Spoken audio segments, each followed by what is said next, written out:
Fuck you, Right Club. You gave me the wrong topic again. Seriously, mind? This is worse than when you gave me bottom. At least my ass is awesome. I had that to fall back on. My mind doesn't actually work that well. Seriously, at its most base level, my mind ceases to function between 30 and 100 times a day, and not in the normal way that most people's minds don't function, like when you walk into the kitchen and are like, why the fuck did I come in here? That's normal.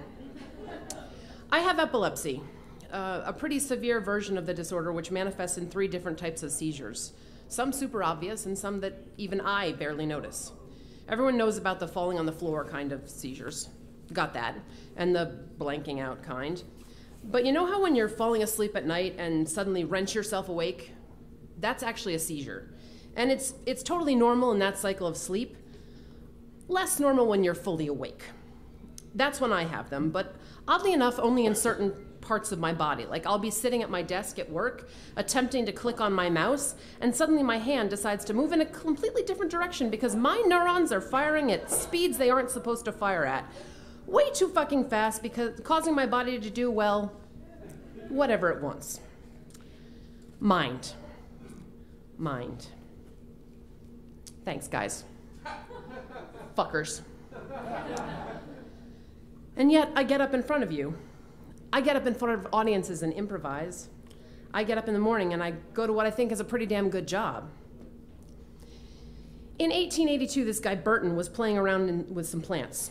Let's be more precise. He was in a chem lab and he was synthesizing acid from this one plant, valerian. For 80 years, the liquid that he created was thought to be completely inert and was used as a solvent in lab tests. Then in 1962, a French researcher, whose name I can't pronounce, don't make me, was testing some drugs for anticonvulsant properties. And he found that the vehicle he was using for his compounds, that same stuff that Burton synthesized 80 years before, was better than everything he was testing. In fact, was better than anything on the market for treating seizures. And that's how valproic acid came to be the gold standard in how epilepsy is treated.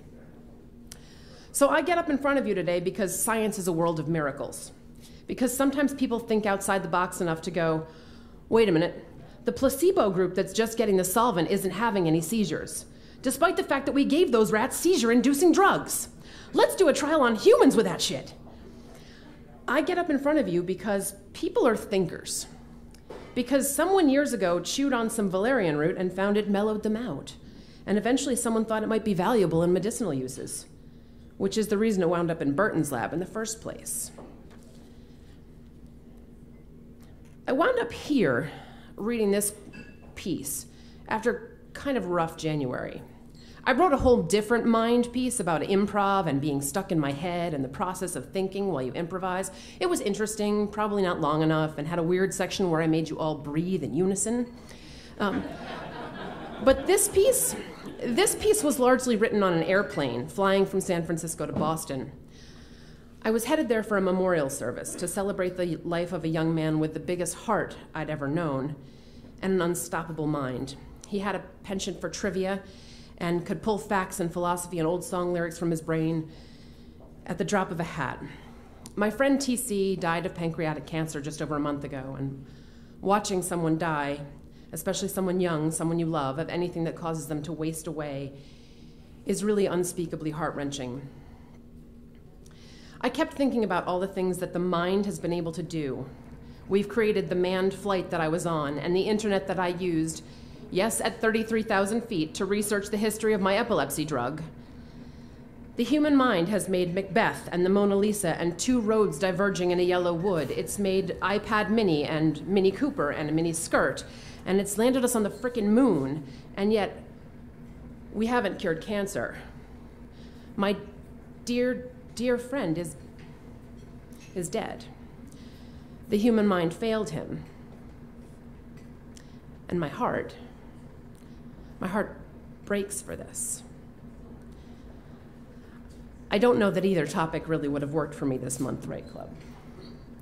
I would have beat the shit out of Dew, though. And then in the last week or so, a bunch of articles came out about this kid, Jack Andraka. His uncle died of pancreatic cancer, so when Jack was 15 years old, he set out to make a better means of detecting pancreatic cancer in early stages because when caught early, it can often be cured. He asked for permission to use a lab at Johns Hopkins and tinkered around for 7 months and came up with an early detection method that's 90% more effective than current methods and costs 3 cents to manufacture. He won the National Science Fair and an invite to sit with Michelle Obama at the State of the Union address. When I was 15, I was pondering Teen Beat and Clearasil. I faked my science fair project that year. Thank God there are better minds than mine working on these things. But here's the thing. This is what the truly top-notch minds are coming up with. I think it's really important, though, to acknowledge that not every mind is at that level, but the contributions are no less valuable. Earlier I mentioned that I get up every day and go to a job I think is pretty damn good. One of the perks, if you will, of my job is a guy named Eric. He's our facilities coordinator and he's got Down syndrome.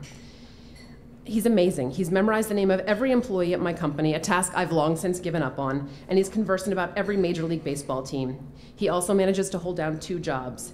And the day that I was on that plane, he sent me an email. It just said, "Are you on a plane right now? Have a good trip." And it made my day. The amazing thing about Eric is that he rotates through that list in his head of the 200+ employees at my company, and he sends everyone emails on a bi-weekly basis now. And every single one makes my day. That's his contribution. It's not a drug for the ages, but I'm not going to create one of those either. You don't need a great mind to make an impact. Despite the simpering love song, the heart does not go on and on. Hearts break pretty easily, and when they do, it's hard to put them back together. They break so badly, it's like a mic being slapped from your hands. Oh my God.